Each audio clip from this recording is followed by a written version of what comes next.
باپ اور بیٹا روح القدس کے نام پر آمین۔ زندہ خداوند کا زندہ کلام۔ دوسرا ملوک نبی کی کتاب، اس کا 22 باب۔ یوشیا یہودا کا بادشاہ۔ جس وقت یوشیا بادشاہ ہوا وہ 8 برس کی عمر کا تھا۔ اس نے یروشلم میں 31 برس بادشاہی کی۔ اس کی ماں کا نام یدیدیا تھا جو بوسکوت کے رہنے والے اداہیا کی بیٹی تھی۔ اس نے خداوند کی نگاہ میں راست کاری کی اور اپنے باپ داؤد کی تمام راہوں پر چلا اور ان سے دائیں یا بائیں نہ مڑا۔ اور یوشیا بادشاہ کے 18ویں سال میں بادشاہ نے شفان بن عزالیہ بن مشلام کاتب کو خداوند کے گھر میں بھیج کر کہا کہ تو سردار کاہن ہلقیہ کے پاس جا کے وہ اسے نقدی کا حساب کرے جو خداوند کے گھر میں لائی جاتی ہے، جو ہیکل کے دربانوں سے لوگوں سے جمع کی ہے، اور مختار کاروں کے ہاتھ میں دے دے جو خداوند کے گھر میں متعین ہیں، تو وہ اسے خدا کے گھر میں کام کرنے والوں کو دے تاکہ گھر کی دراڑوں کی مرمت کی جائے، ترخانوں کو اور مماروں اور راجوں کو، اور گھر کی مرمت کے لیے لکڑی اور تراشے ہوئے پتھر خریدنے کے واسطے۔ لیکن جو نقدی ان کے ہاتھ میں دی جاتی ہے اس کا ان سے حساب نہ لیا جائے، بلکہ ان کے اختیار اور ان کی ایمانداری پر چھوڑی جائے۔ شریعت نامہ کا پایا جانا۔ اور سردار کاہن ہلقیہ نے شفان کاتب سے کہا کہ میں نے خداوند کے گھر میں شریعت کی کتاب پائی ہے۔ اور ہلقیہ کاہن نے وہ کتاب شفان کو دی تو اس نے پڑھی۔ تب شفان کاتب بادشاہ کے پاس آیا اور بادشاہ کو اس بات کی خبر دی اور کہا کہ جو نقدی گھر میں پائی گئی وہ تیرے خادموں نے شمار کی اور مختار کاروں کے ہاتھ میں جو خدا کے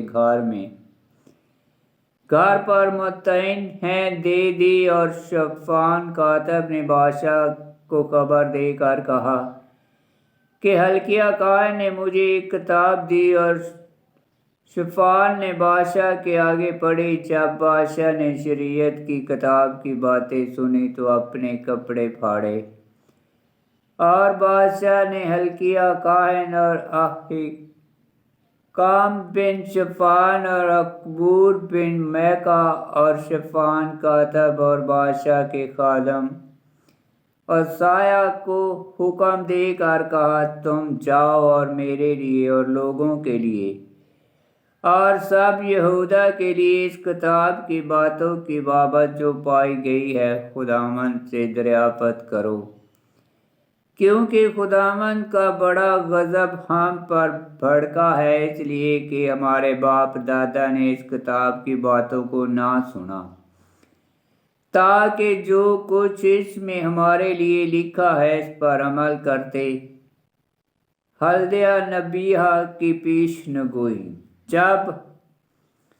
تب ہلقیہ کاہن اور احکام اور عقبور اور شفان اور حسیہ ہلدیہ نبیہ کے پاس گئے جو شلم بن تقویٰ بن حرحس کپڑوں کے محافظ کی بیوی تھی۔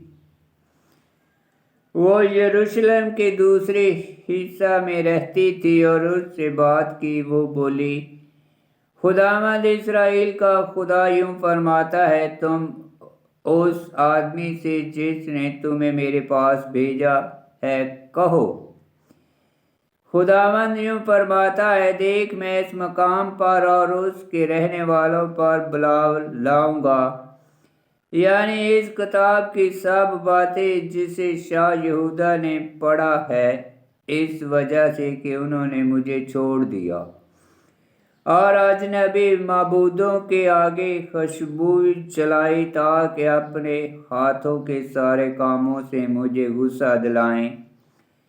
سو میرا غضب اس مقام پر بھڑکے گا اور ہرگز نہ بجھے گا، لیکن شاہ یہودا کو جس نے تمہیں خداوند